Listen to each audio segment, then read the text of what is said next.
Hi, I'm Rebecca, and this is my reality, and today I am going to review the Mufasa movie.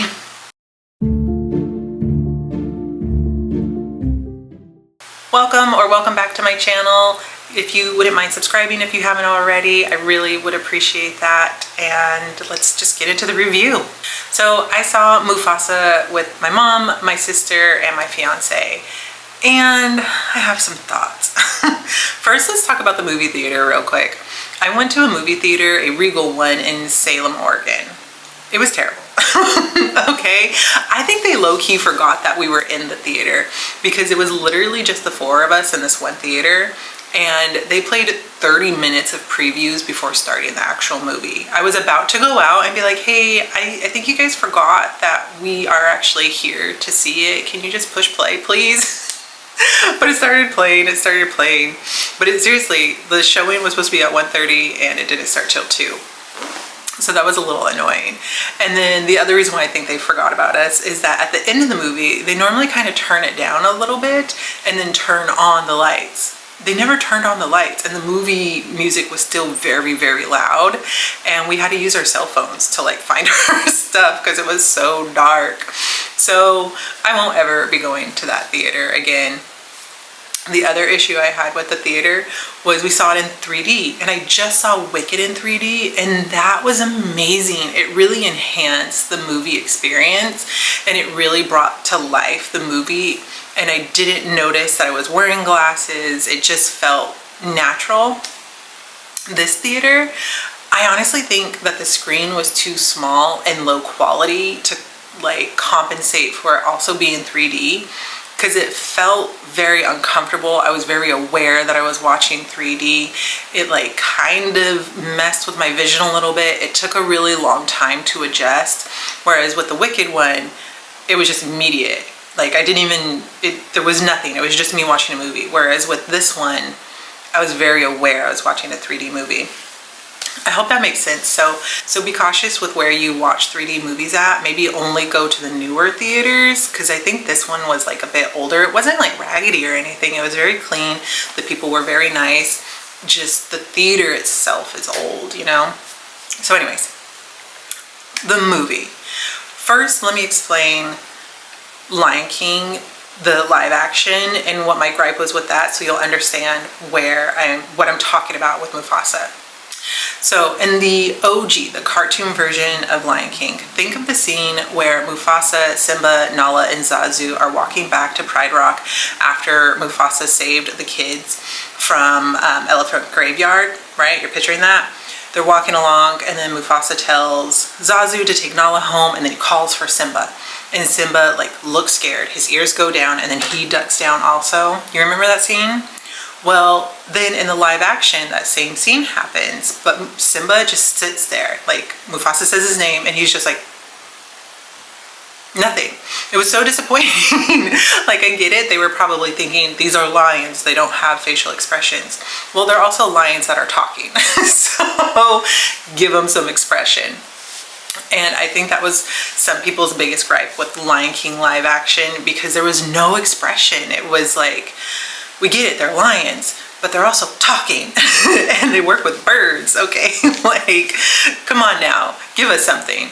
Well, this time around they did. There was lots and lots of expression, and I hate to complain because that's what we wanted, but at times it seemed like a little too much. I'm like, why are you going through so many ranges of expression within like 5 seconds? Like, it was too much, which again, I hate to even complain about that, because they were clearly listening, right? They were like, okay, we hear you with Lion King, we'll fix it in Mufasa. Well, they over-fixed it. And I'm gonna be honest right now, I have a lot of gripes with this movie, and I hate to sound so negative, so if you don't want to hear all my gripes, I totally get it, but there are going to be a lot. So the over-expression was one. The second complaint I have is like the cinematography of itself, like the actual filming of it. So there's a couple of scenes where it looks like take a GoPro strap to them and have it like facing their head, and that's the view you're getting. Like their head is steady, but everything else is moving, you know? Which the first time I saw, I was like, oh, that's kind of interesting. But then they use it again and again and again, and I was kind of like, this is a bad angle. Like, it wasn't enjoyable to watch. It was kind of jarring and seemed honestly a little amateur. I'm like, this is something I would see on YouTube. That was my impression of it. And there was a time too where I'm like, why are you so close? Because you're literally just getting their head, and there was times that not even their whole head was in the shot, which I found weird. Maybe some people love that, but personally I thought it was a weird experimental angle that did not work. The other thing, so the actual story of Mufasa, I did enjoy that. I enjoyed seeing how Scar and Mufasa came to be, how they became brothers and their like life together and growing up, and why they were on such different paths and grew up to be such different lions. That was really enjoyable.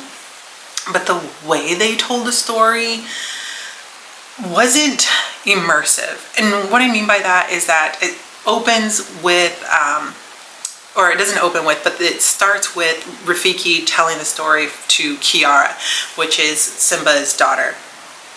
And to me personally, it was giving made for TV movie.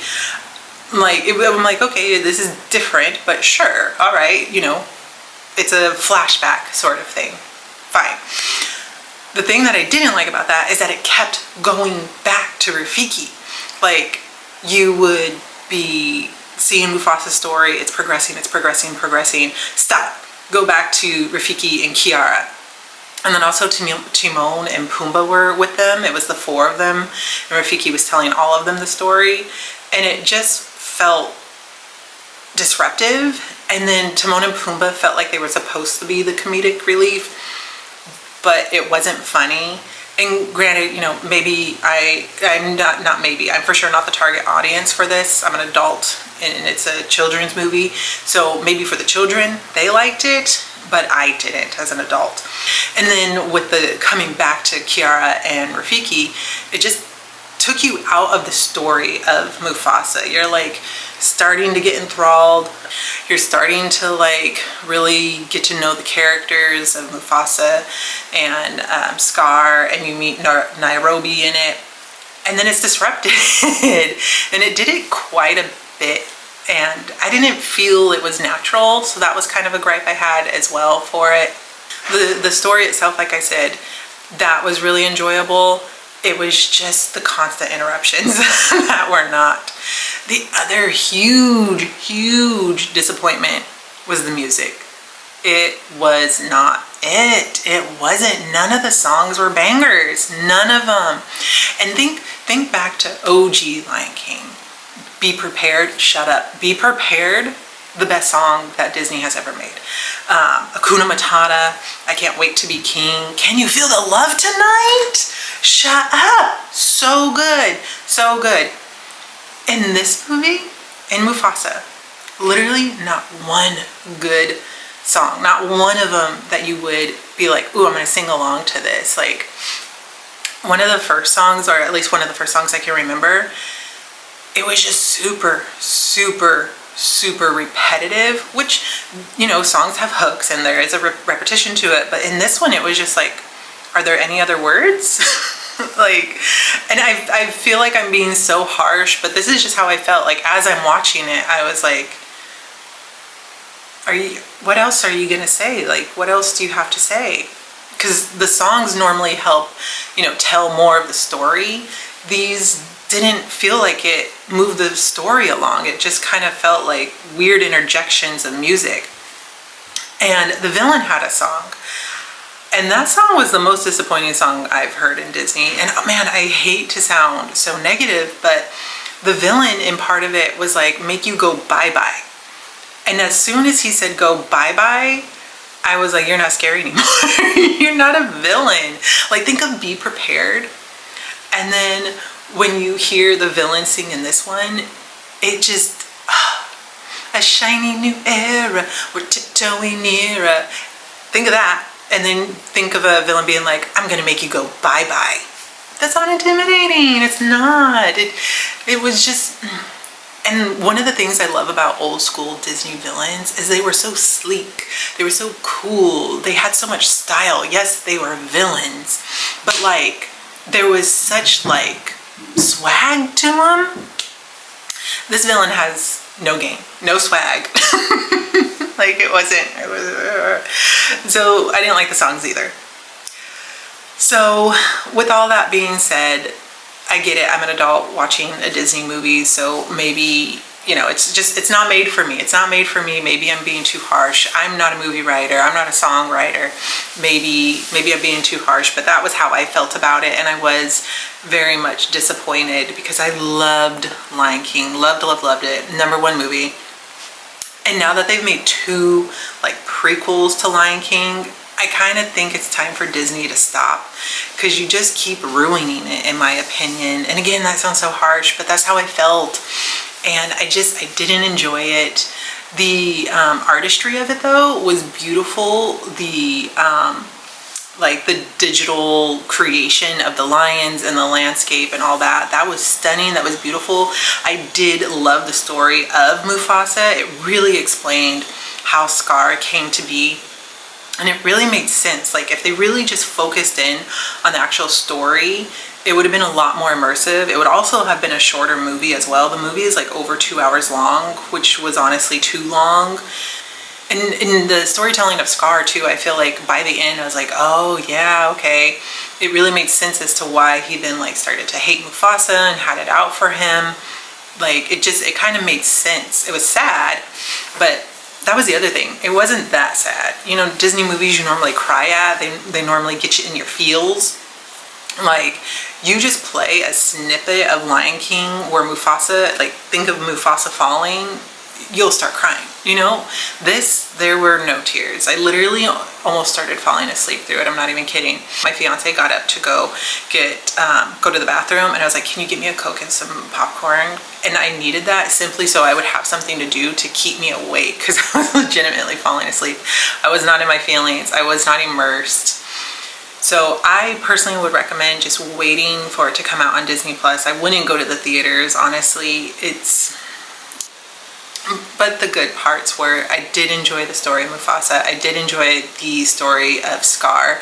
I just didn't enjoy the delivery of it, but the actual writing of it was good. And so was the artistry of the characters, like I said. So yeah, that's just how I felt though. Like, sorry, they're not all winners, unfortunately. If you're gonna go see a movie, go see Wicked. Go see Wicked. Oh my gosh, I've seen it twice already, and I've already made plans to see it again with my mom. My mom and I have already seen it, but my sister wants to see it, so all 3 of us are now gonna go. Thanks for hanging out. I appreciate you being here. I'll see you next time. Bye.